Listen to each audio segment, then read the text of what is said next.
कड़ी नंबर 57 और 58 में मैंने क्रिस्टीना के विषय में काफ़ी कुछ बताया है। उसी कड़ी को आगे बढ़ाते हुए इस बार जो पास्ट लाइफ रिग्रेशन हुआ उसमें क्रिस्टीना ने अपने आप को इंग्लैंड में 1800 शताब्दी में देखा।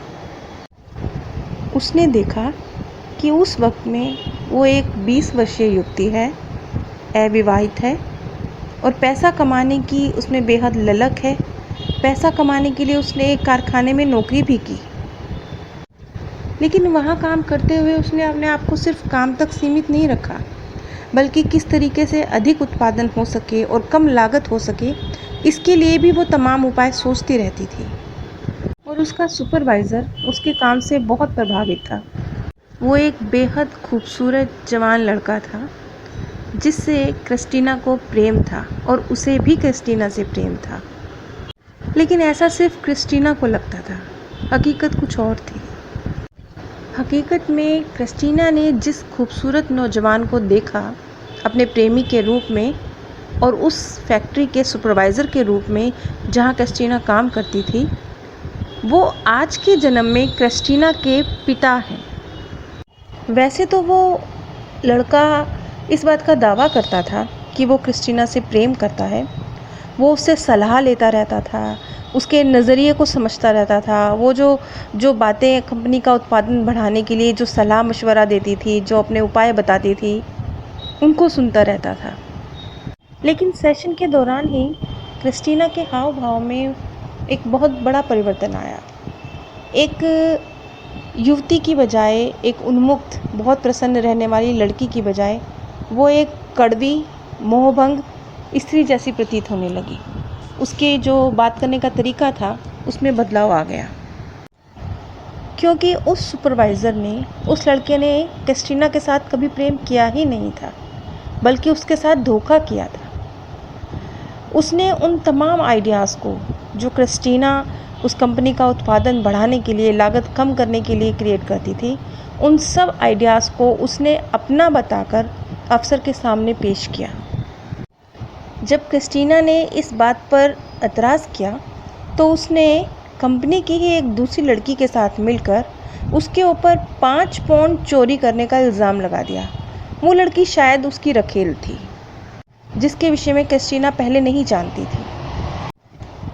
क्रोध में क्रिस्टीना ने साफ साफ बोला, उसे कभी मुझसे प्रेम था ही नहीं। वो तो प्रेम का नाटक कर रहा था ताकि वो मेरे आइडियाज़ को चुरा कर उन्हें अपने नाम से इस्तेमाल कर सके। और इस चीज़ का रिज़ल्ट भी उसे मिला।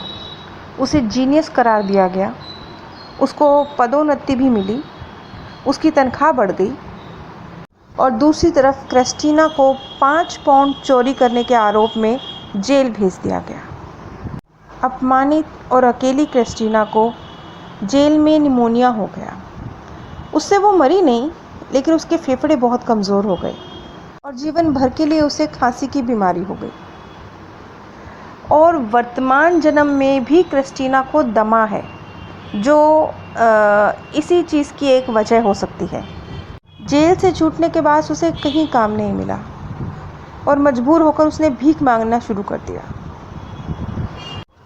उसमें आगे बढ़ने की काबिलियत थी, वास्तविक काबिलियत थी, लेकिन जो कुछ उसके साथ हुआ, उसने तो उसके साथ उल्टा ही किया। सब लोगों को लगता था कि ये बहुत काबिल है, बहुत तरक्की करेगी, लेकिन हकीकत में उसकी काबिलियत ही उसकी जेल पहुंचने की और उसकी जो अपमानित उसे होना पड़ा, समाज में उसे एक चोर के नाम से जाना जाने लगा, इस सब की वजह बन गया।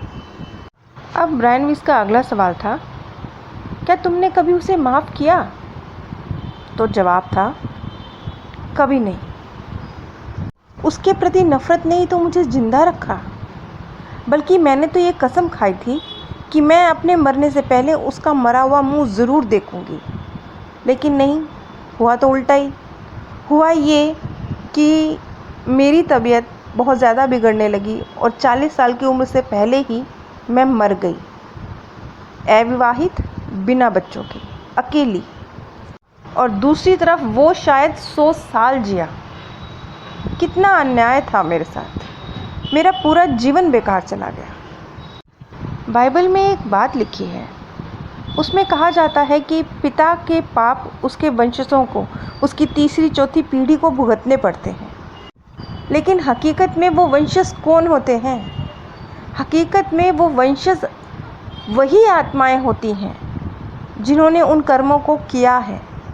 क्योंकि हम अपने परपोते परपोती के रूप में बार बार जन्म लेते हैं और हमारे पास इस तरीके से जीवन जीते हुए बहुत सारे मौके ऐसे आते हैं जब हम अपने किए हुए पापों को मिटा सकते हैं, क्योंकि वो किसी और ने तो नहीं किए थे, वो आप ही ने किए थे। उनकी कमी तो आपके अंदर मौजूद थी। क्रिस्टीना के पिता अलग अलग रूप में हमेशा उसके साथ थे और हर बर्थ में पहले उसने अपने पिता को अलग अलग रूप में चाहा और फिर उनसे नफ़रत करी और ये सिलसिला बार बार चलता रहा, जैसा कि आज भी है। आज भी वो अपने पिता से एक पिता रूप में प्रेम करती है और उनसे नफ़रत भी करती है, क्योंकि वो उससे अच्छा व्यवहार नहीं करते। इस चीज़ को समझने के लिए आप इसकी पिछली 2 कड़ियाँ देखें तो आपको क्रिस्टीना का केस ज़्यादा आसानी से समझ आएगा।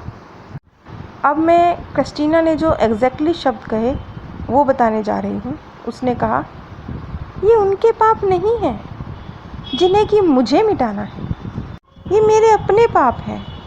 मैं सदियों से उनसे नफ़रत करती रही हूँ और नफ़रत करना पाप है। और इस नफ़रत ने हर बार उस प्रेम का गला घोट दिया जो मैंने पहले उनसे महसूस की। पहले मैंने प्रेम किया और फिर मैंने नफ़रत करी। ये सिलसिला लगातार चलता रहा और ये नफ़रत हर बार प्रेम का गला घोटती रही। लेकिन क्या हो अगर इस जन्म में कहानी उल्टी हो जाए?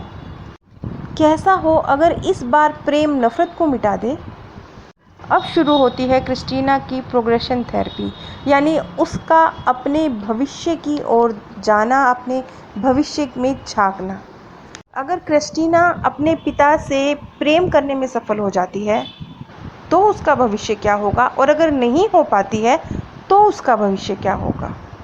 प्रोग्रेशन थेरेपी में क्या निकल के आया, इसका जिक्र मैं अगली कड़ी में करूँगी। नीचे डिस्क्रिप्शन बॉक्स में मैंने आप सभी के साथ अमेज़ॉन का लिंक शेयर किया है। अगर आप इस लिंक के माध्यम से कुछ भी परचेज़ करते हैं तो बिना कोई आर्थिक नुकसान उठाए भी आप इस ज्ञान के प्रसार में सहयोग दे सकते हैं। आप लोगों का एक छोटा सा कमेंट, छोटा सा लाइक बहुत बहुत मैटर करता है। आप सभी पर परमात्म सौंदर्य, प्रेम और आनंद सदैव बरसता रहे। आप सभी दिव्य परम धाम में स्थान प्राप्त करें। कड़ी नंबर 57 और 58 में मैंने क्रिस्टीना के विषय में काफ़ी कुछ बताया है। उसी कड़ी को आगे बढ़ाते हुए इस बार जो